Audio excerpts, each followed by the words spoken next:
Јуни 2018 година, социјалната мрежа Facebook врие од фотографии и статуси.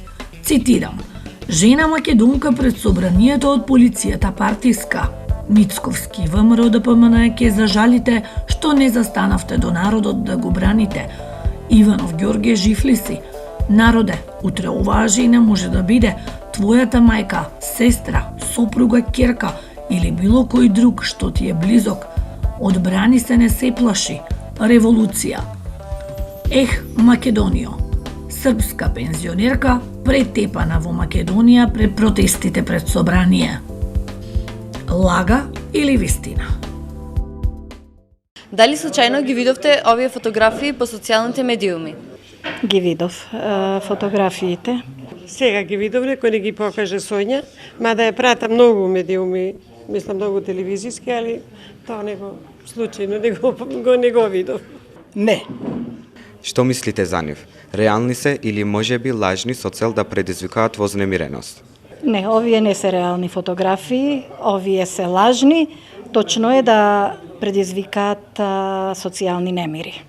Затоа што ги препознавме личностите на тие фотографии.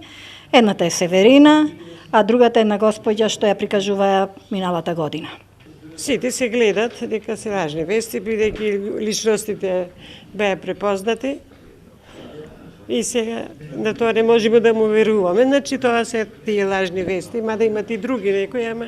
Јас и да ги видам и да не ги видам, сметам дека е таа една голема измама, една голема лага.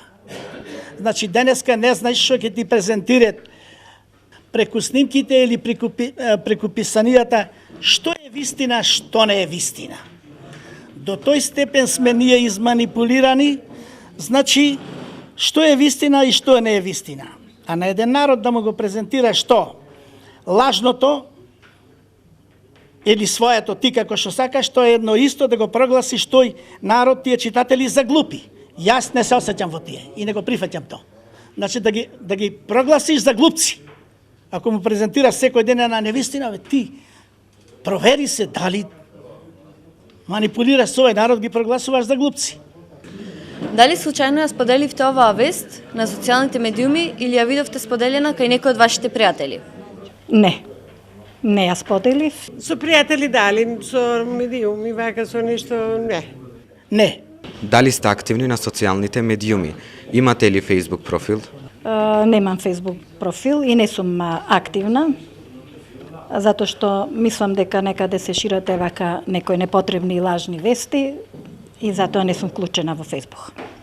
Немаме Facebook, немам Facebook. Немам такви... Немате Facebook, Instagram? Немам такви нешто. Од каде вие се информирате? Преку телевизија, радио, весник или интернет? И гледам и читам. И гледам, ама и читам на телефон. Јас гледам вести понашироко скоро на целиот свет, бидејќи користам сателитска програма која ги фаќам и Јапонија и Кина и така натаму. Тоа се други коментари. Во друго време ќе коментарисваме како јас нив ги гледам и како ги чувствувам. Што најмногу ве интересира? Економија, политика, мода, култура, музика? Па ме интересира све од тие и политика, и мода, и спорт, и све што се случуваат во нашата држава. Све ме интересира, да ви кажам. Политика обавезно гледам вести што се доаѓаат и мода, нормално сега имаше додела на успешни жени, сношти базар ќе гледам. Спортисти, значи пратам воопште све. Најмногу мене ме интересират економијата и политиката и историјата. Поготово историјата најмногу ме интересират. Историјата е номинато време, кое скриено е тоа време, кое уште не е допуштено ние слободно да ги отвориме архивите и да ја кажеме на вистина.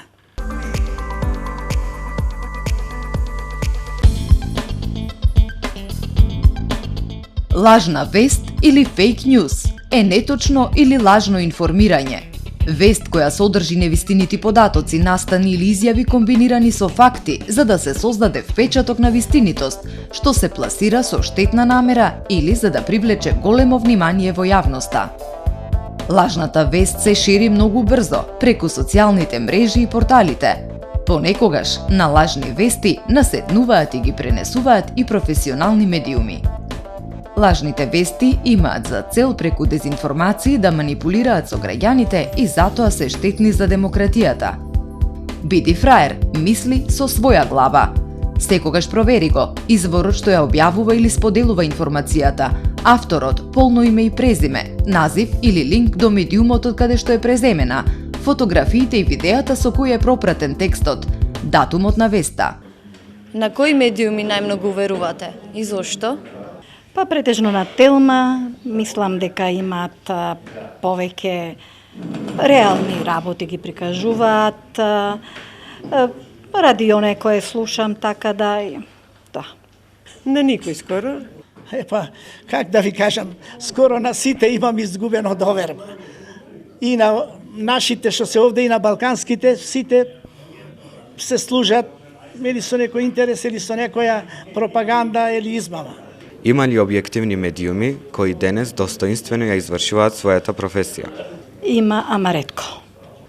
Медиумите не, новинарите не можем да ги осудам затоа што тие работат под некој и добиват наредба некого што треба да прочитаат.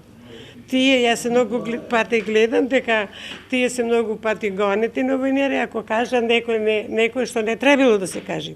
А мисли тој новинар дека тоа треба да го изнесе пред јавноста.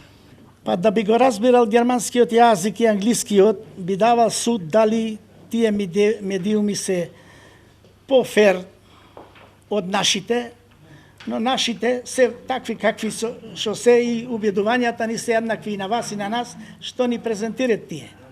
Дали ги проверувате информациите или ги земате здраво за готово? Не ги земам здраво за готово, секако дека ги проверувам во консултации со некој пријател и така. Ги проверувам. Да, ги проверувам. И откривам голем процент невистините. Денес е едно, утре е друго.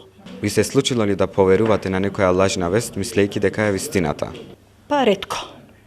На лажна вест не ми се случило да верувам, затоа што многу ги пратам медиумите и знам која може да е лажна вест, а која да е вистината. На многу лаж, поготово лажни вести на банките и на судите.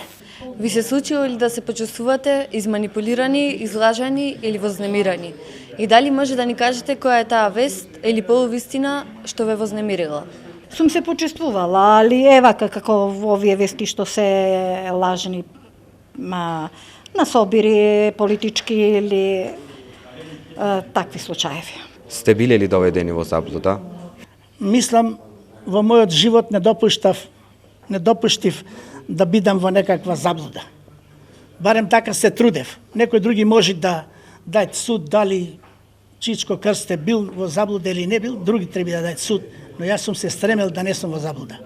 Што мислите, кој најчесто ги пласира лажните вести и зошто? Тоа се, мислам, прво вака се извинувам и према вас. Има новинари што дали по своја волја или по волја на медиумот кој што го представуваат, прво тие се служат, мислам, дека со лажни вести, невистините. Па, меѓу народот, меѓу пријателите исто така се случуваат и такви случаеви да има невистини. И тоа е. Да ви кажам, не знам што да ви кажам, ми се чини кој ќе му текне, така се кажете. Без цензура. Големите банки се најголемните измамници и тие се најсилната армија во светот. Тие се најголемите лажливци и се најсилните.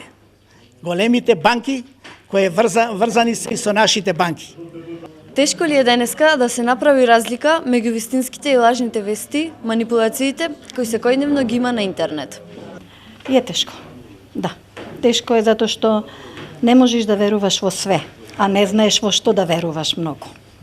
Не, ако пратиш медиумите, ако ги пратиш вестите и ако го пратиш животот воопште во Македонија сега што го живееме, бидејќи како што рече преходниот, ние сме возрастни лица, многу што сме доживеале, знаеме како сме живеале, како живееме сега и можеме слободно да кажеме кои се вистините, кои не се вистините и од објективната состојба како пензионери можеме тоа да го процениме.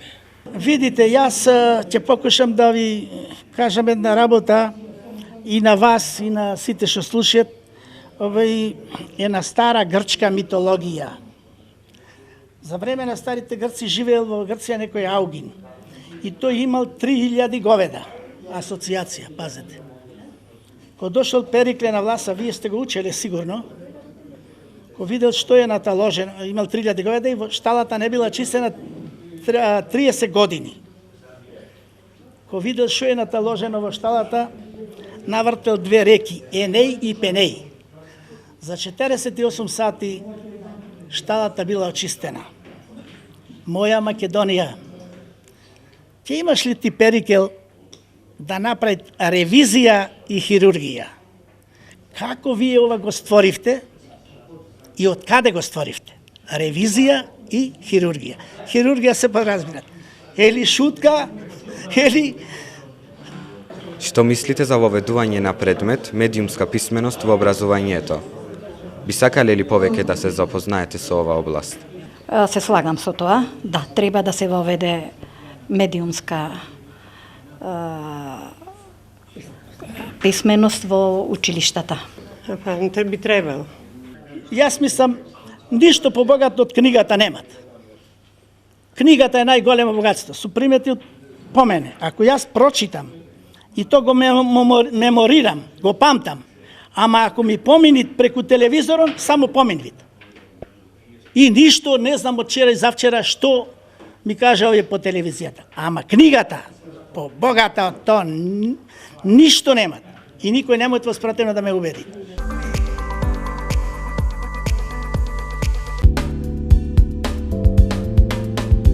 Говор на омраза ги подразбира сите форми на изразување што шират, поттикнуваат, промовираат или оправдуваат омраза, дискриминација или насилство, заснована на нетолеранција против кое било лице или група. Говор на омраза е кривично дело.